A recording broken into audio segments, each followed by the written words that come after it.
there's so many things, man, to talk to Bill Duke about. But you came up with a docu movie called Dark Girls. Can you talk about that? Well, it's based upon, you know,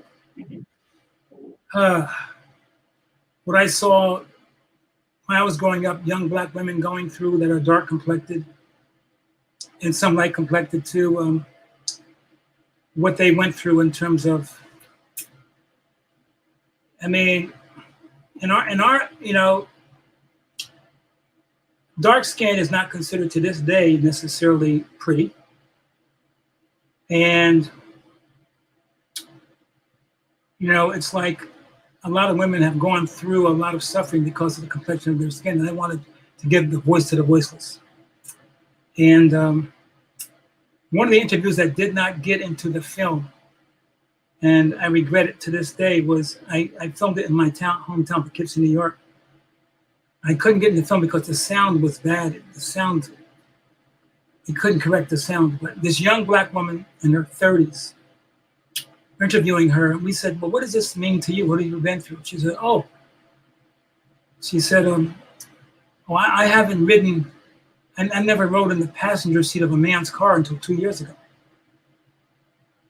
He said, what does that mean? She said, well, you know, from my teenage years, you know, up until almost now, whenever I was out with a young man and he took me out, they would say, you know, why don't you act as my assistant and drive for me? You know what I mean? And she would drive the car for them and everything, and blah, blah, blah. But she said until 2 years ago, she never rode in the passenger seat of a man's car. That when she told us that story, everybody in the crew just stopped, because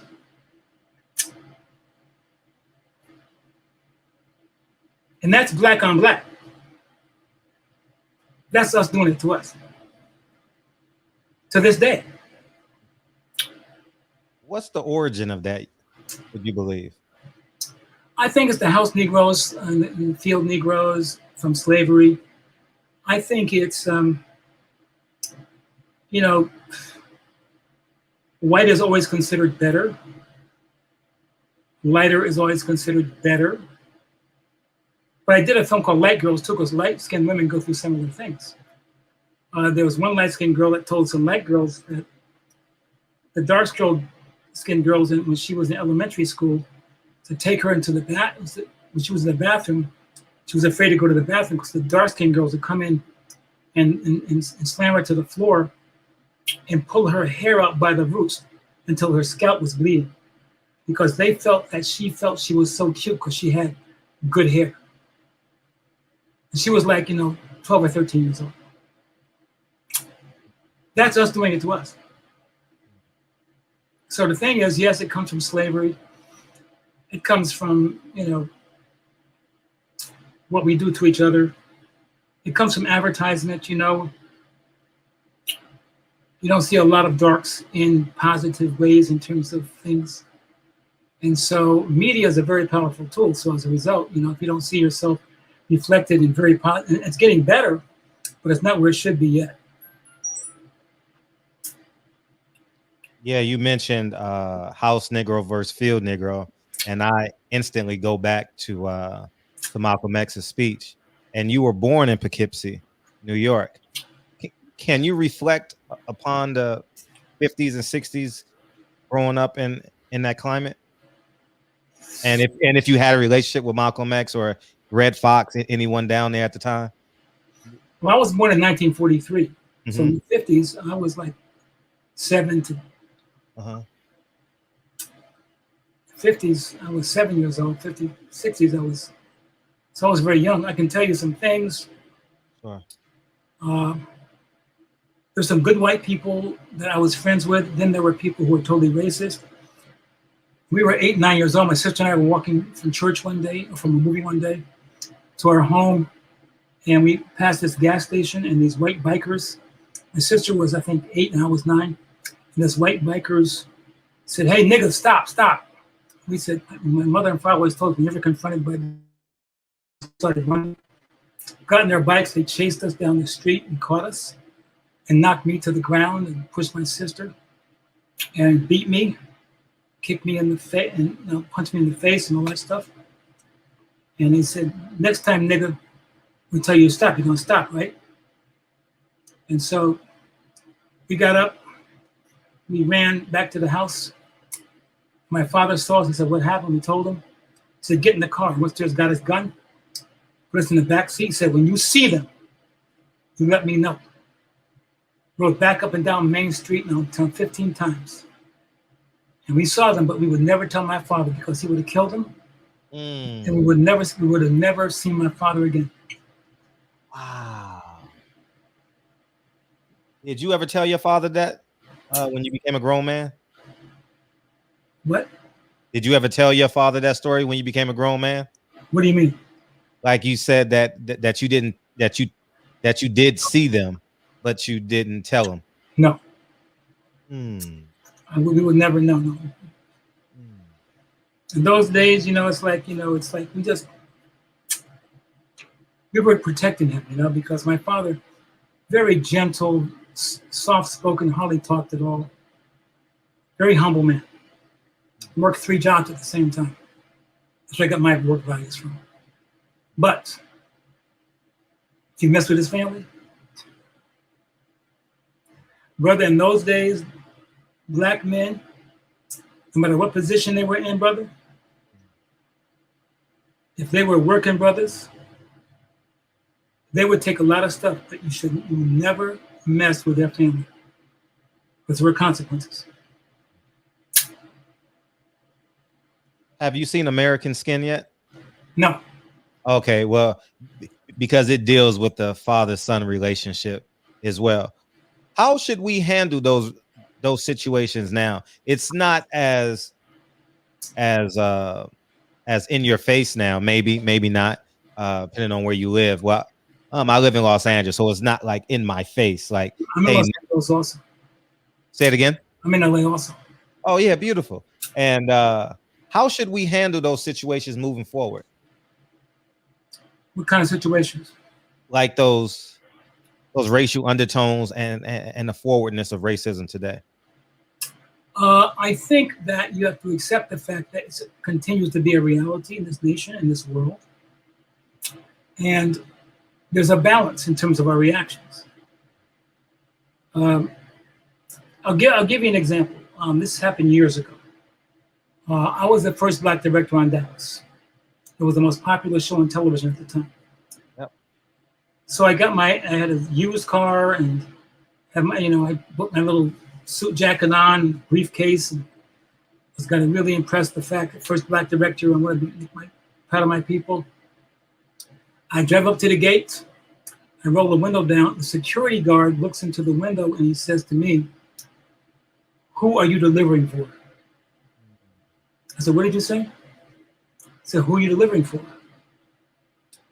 Now, what I wanted to say was, I'm about to deliver a can of whip ass to you. But if I had said that, I would have been the angry black man and I would never work again in Hollywood. I had seen Dr. King on TV the night before. Thank God I listened to what he had to say. I looked at the guard and I said, what I'm delivering is my talent as the first black director on Dallas. Would you please open the gate? The most rewarding thing was the look on his face. See, you can't get a bigger reward than that. It was like shock. You know what I'm saying? So I could have chosen to be defensive and violent, but Malcolm X said something very, very powerful. 2 things. He said, no matter how good a football player you are, if the name of the game is baseball, you better get yourself a damn bat. The second thing he said was, as a culture, we continue to play checkers in the chess game. And they're telling us how good little checker players we are, and they're playing chess. My brother, we got to learn how to play chess. Come on. These are chess days. These are not checker days. So choose your battles. Choose them wisely. It's Sometimes you got to lose the battle to win the war. You know that, right? It's a battle. Lose a battle, but have your focus on winning the war. Make any sense? Makes a lot of sense. I deal with that now. This platform is based off losing battles to win the war. You know what I mean? You know, you mentioned Martin Luther King, Malcolm X. I rarely get to ask people about those moments in their lives, and I know those are like for me, it's George Floyd, it's Breonna Taylor just of last year, Challenger blowing up. Can you take the time and talk about April 4th, 1968, February 21st, 1965, and those? When Malcolm and Dr. King died,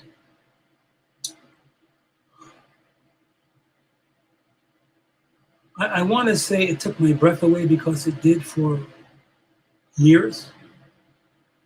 But underneath that, it took my hope away. I was devastated. I was angry. I don't know if words can describe it. You know, that kind of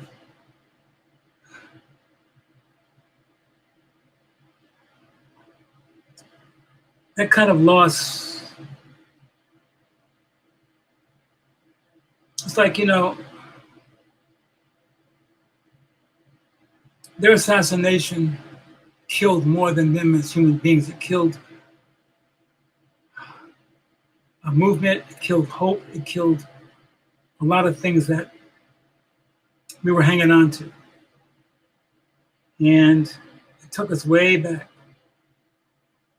And I still don't think we've caught up. And here's the thing about it, they knew they were going to die. But they were willing to sacrifice their lives for something bigger than their egos and their personal lives. They knew they were going to be murdered. They knew it. King said it. Malcolm said it. They knew they were going to die. And to see them killed like that was, it filled me with hate, man. It filled me with hate and pain. I'm not gonna lie, hate and pain. What is that hate geared towards? Anything that looked like what killed them. The system, white folks.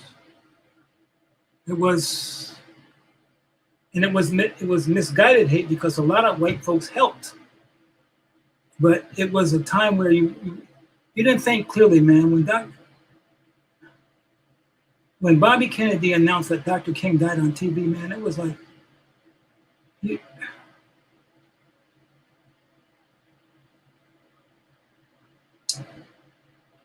don't have the words, to be honest with you. And you also work with Alex Haley. I would have loved to be a fly on the wall with those conversations if y'all had any. Could you take the time and talk about, did you guys talk about the autobiography, the 60s, his journalism? You can go anywhere you want with that. I'm just enamored just listening to you. Alex Haley was one of the most brilliant people I've ever, the program was called Palmerstown, USA. It was about he and Norman Lear put it together. It's about a black family and a white family that lived in neighborhoods close to each other, and how the black fathers were the ones that were, and the white father didn't like the black father, but the two kids liked each other. And so they brought them together. Talking to Alex Haley was like, wow, how do I describe it? One of the funniest human beings, and people don't know that about him. He was funny for real. But it was one of those cutting, you know, he wouldn't cut you with a knife, with a razor. No razor blade funny. Yeah, kind of like you and Predator. Yes. He was brilliant, genius, historian, great writer, great producer. just a great, great man, historian.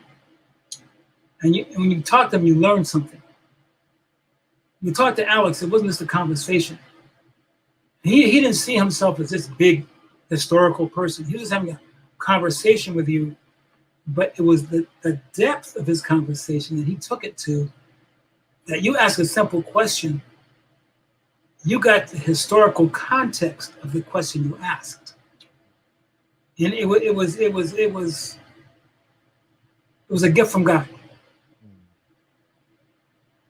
Did you get a chance to ask him about the autobiography of Malcolm X? A little bit. And, you know, you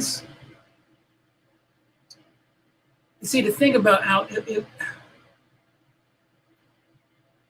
are a lot of people who still have this ability, but he had the ability to put everything into context, historical context. And so, yes, the death of Malcolm,